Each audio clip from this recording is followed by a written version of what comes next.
Well, welcome to Antarctica. We made it across the Drake Passage and we've arrived here on Half Moon Island. Beautiful spot in the Shetland Islands and an island full of chinstrap penguins. We've got chinstraps that are molting. Those are the mottled looking ones, black and white. We've got chicks up there with tufts of down feathers on the tops of their heads and on the backs of their necks. Those are the chicks of this year. They're just about 7 or 8 weeks old. They grow very, very quickly. They're almost the size of the adults. And there are a few adults that have been coming up from the water, very clean and full of krill in their bellies, to come up and feed their chicks. So this is one of the sites where I've been doing research for a long, long time. We've actually been counting the number of breeding pairs of chinstraps here for several years. The first time was in 1995. And at that time we had about 4,500 pairs of chinstraps.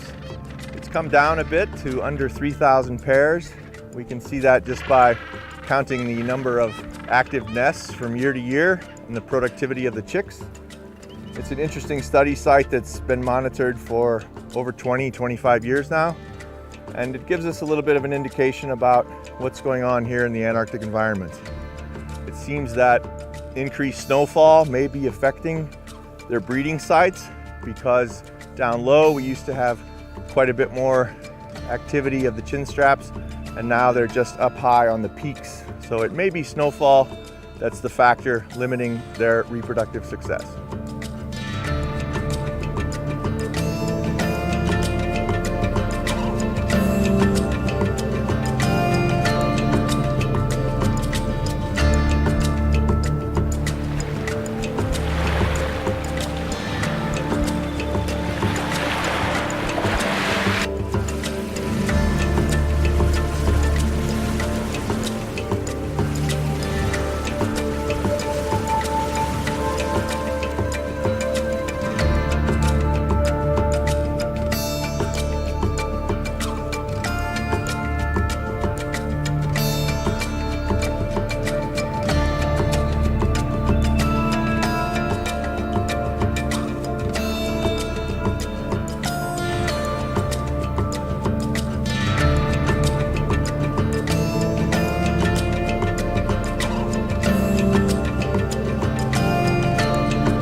Come along, please.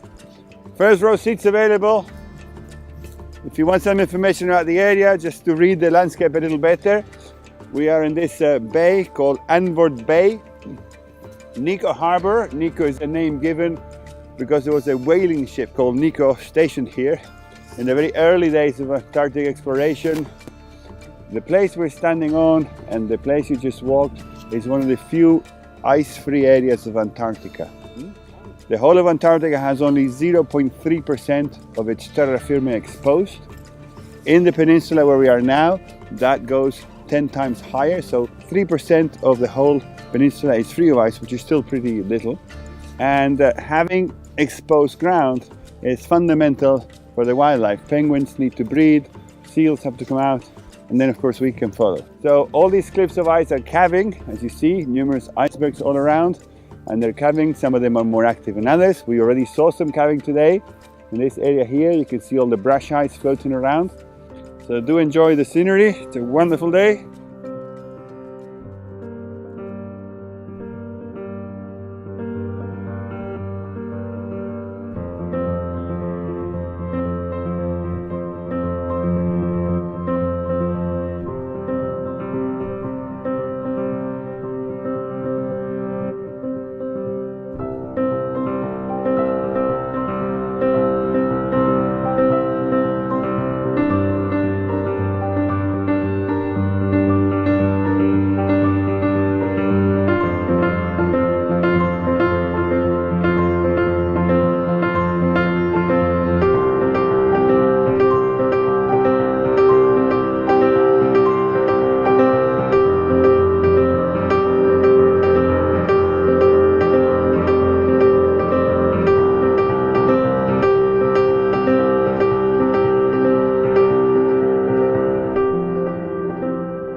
we are in Charcot Bay in Antarctica on the peninsula. All the birds have come in to see us. They just gathered around us because we're quiet, leave no trace, and they're curious and they come up to see what we're doing. This is what makes kayaking in Antarctica real special. Although the conditions are windy and it's snowing, we've managed to tuck ourselves in kind of out of the wind, and we've been making some fantastic kayak journeys in under the cliffs, in around these icebergs here, and everyone, even people who haven't been kayaking before, have managed to have a fantastic journey.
So I'm Captain Bjarne Larsen. I'm captain on the Seabourn Quest. We are presently on our 20th cruise down to Antarctica, the 5th season, and this is the second time that we are crossing the southern polar circle, the Antarctic polar circle, which we achieved this morning around 6:30 in the morning, and we managed to beat our own personal record by being most south for any seaborne ship. We have 30 years anniversary this year, and this is only the second time we are crossing the polar circle, and the first time we're this far south.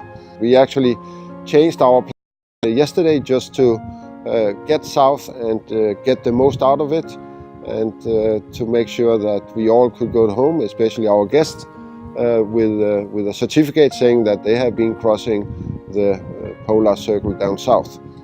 To be captain down here is one thing, but you could not do it without a crew who is always willing to go beyond what is expected, and that's the kind of crew I have on board right now. they're always willing to go the extra mile, and I like to thank all of my crew and the expedition team. It's the best crew I could have down here, so simple is that.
Welcome to our office.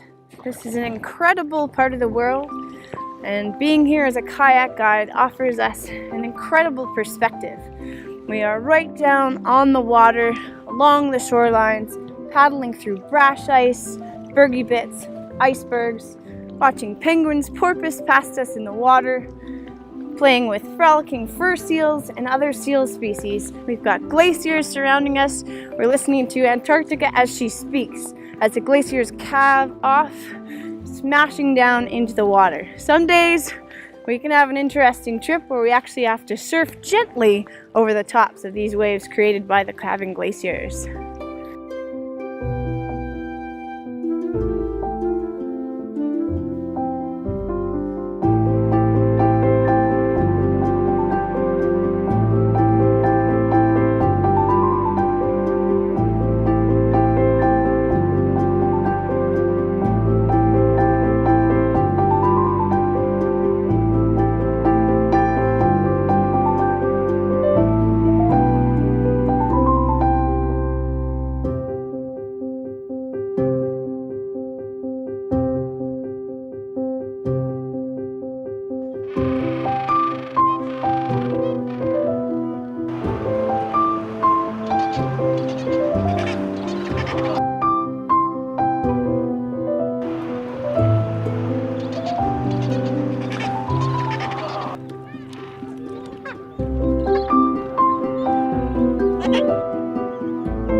So first seals were hunted to near extinction in the early 1800s, mainly around South Georgia, but also here in the South Shetlands. And a few groups gave rise to what's here today. And 95% of the 4 million seals that are out there now breed in South Georgia. But they come down here to the Antarctic Peninsula along the tip, mainly here in the South Shetlands, but a little bit further south also, in the summertime, in the late summer, so right around now. They've only arrived in the last few weeks. They are down here to molt and to take advantage of the rich food source that's down here, all of the krill. Not all 4 million come down here, just a handful, and they'll be here for a few months and then they head back north.